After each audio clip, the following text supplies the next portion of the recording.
Hey there, my name is Isaac Ordonez with the 5 Diamond Group at eXp Realty. We're a small real estate team here in Las Vegas, Nevada, and I wanted to start this video first thanking all of our essential workers, from the grocery employees to the restaurant employees to all the medical personnel and our first responders. Thank you for making our lives a little bit more comfortable even though we are confined at home.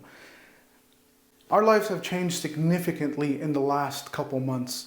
Some of us have gone from going into a workplace setting, going into an office, interacting with our coworkers, spending time with our friends and families, going to our favorite restaurants, visiting down the strip, going to shows, and just enjoying life, to now being confined at home. And although this means that we get to spend more time with our family, we do have to adjust to our new environment. And if you've never worked from home, this can be a challenge.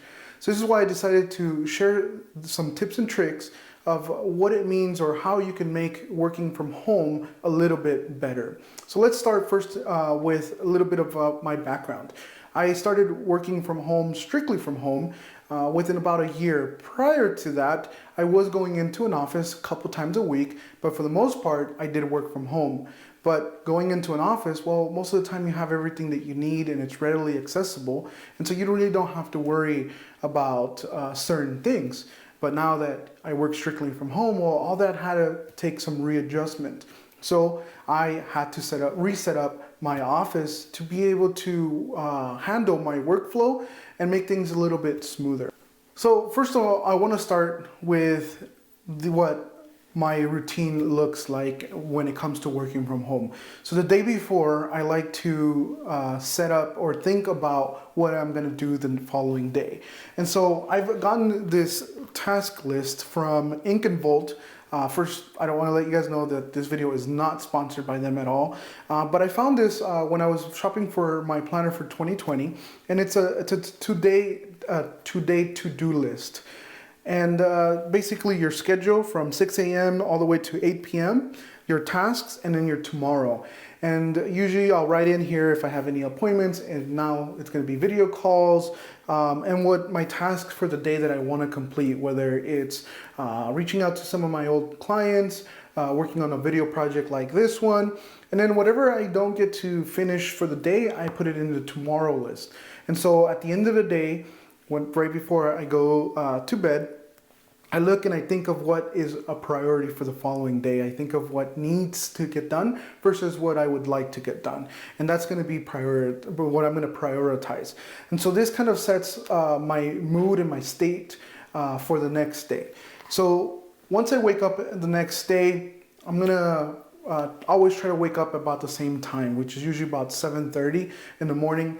Or even earlier sometimes. And I always want to wake up before everyone else in my house does, just so I can enjoy a little bit of peace and quiet, especially because I like to enjoy my cup of coffee in peace. I like just having that silence. And so it's very important for me to wake up earlier than everybody else. So for those of you that have had to move to working from home, I'm going to recommend you guys still continue your morning routine as you would if you would go to work. This is going to help you when you finally go back to work and finally have to go in at your clock in time, but it's not going to be that different from what you've already been doing. Otherwise, if you don't do that, the first week or even the first month is going to be very, very tough. Like I mentioned, I like to have my coffee. I like to get some reading done, whether it's some personal development, or I like to catch up on the news, market reports, anything that's going to benefit me in my day. It's going to benefit my clients, and it's going to be able to help me do my job a lot better. But it's also, I also like to do some inspirational videos or something that helps me, put my mind in a very productive and optimistic set of mind. It's all about mindset. So personally, I like anything from Simon Sinek. If you haven't seen him, he does fabulous videos, talks a lot about entrepreneurship. And then Tom Ferry, for those of you who are in the real estate, Tom Ferry has some great information. So that's usually what the first part of my morning looks like. Of course, I want to get ready and dressed as if I was going to meet a client. Sometimes a little bit I do underdress, maybe I'm with my jeans, nice shirt, and I'm wearing some sandals. But for the most part, I will get dressed as if I was having a normal day, even though I'm not gonna go anywhere. And this is just something that somebody told me a long time ago. So they told me, if you look good, you feel good. And that couldn't be any truer. So for those of you who can work in your PJs and can be very productive, great. Kudos to you. I can't. I need to get dressed, because if I am in my PJs, then I just do not want to do anything. And so that is my point of view on that. And that's going to be my recommendation for a lot of you guys. Get dressed. Maybe not fully get dressed, but get into something that makes you want to be productive. And so once I've gone through all that, I'm here at my desk. Well, I'm going to look at my to-do list, because like I said, I did this right the night before. So I know exactly what I need to get done, and I'm going to prioritize. If anything came up in the morning, I'm going to write it in, and I'm going to see where I need to start working. But another thing that I like to do, especially with having family and having everybody here, is I like to do the 25-5 rule, which is work 25 minutes and then take a 5-minute break. And so I set a timer, 25 minutes, and I just try to get as much done in those 25 minutes. Once that alarm sounds, I stop what I'm doing, finish, typing a sentence or whatever I have going on, but I don't continue working. And then I go and I take a break. I stand up, get some water, get some snacks, go look outside, whatever it is, and take about 5 minutes to do that. And I set a 5-minute timer for that as well. And especially if you have kids, you're going to be able to kind of check in on your kids, see what they're doing. Do they need snacks? Do they need something to eat? And then you kind of plan accordingly. And that's going to be vital as far as your scheduling goes. Kind of know what your family's scheduling is. If you have little ones, they're probably going to require a little more attention. So maybe you don't want to do 25 minutes. Maybe you want to do 15 or 20 minutes and then take a 10-minute break.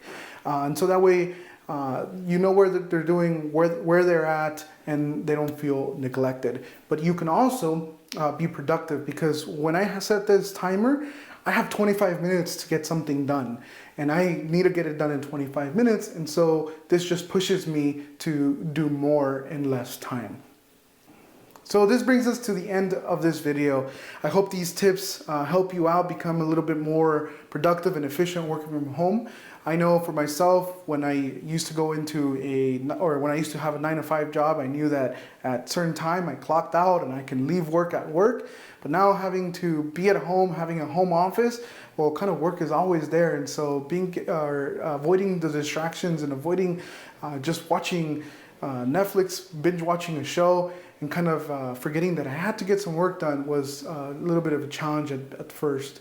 And so I hope this helps, and if it did, please hit that subscribe button at the bottom here. We're going to be pushing a lot of content out in the next few weeks, and one of those is probably going to be a tech video. So me personally, I am an Apple guy, so I am running a MacBook Pro 16-inch 2019 version, and everything, and this is being shot on an iPhone. I have an iPad. But my business partner, Jared, he's all about Samsung, Android, and the Microsoft Surface. So we're probably going to have a comparison as to why I chose Apple, or why it works for me, and the same thing with him, why he's gone with Samsung, why he likes his Android phone, and why he went with the Surface Pro, or Surface Book, I think is what he has. So stay tuned, and if there's any suggestions, any ideas, anything that you want us to cover, please drop it in the comments below, and please share this video with all your friends. See you soon.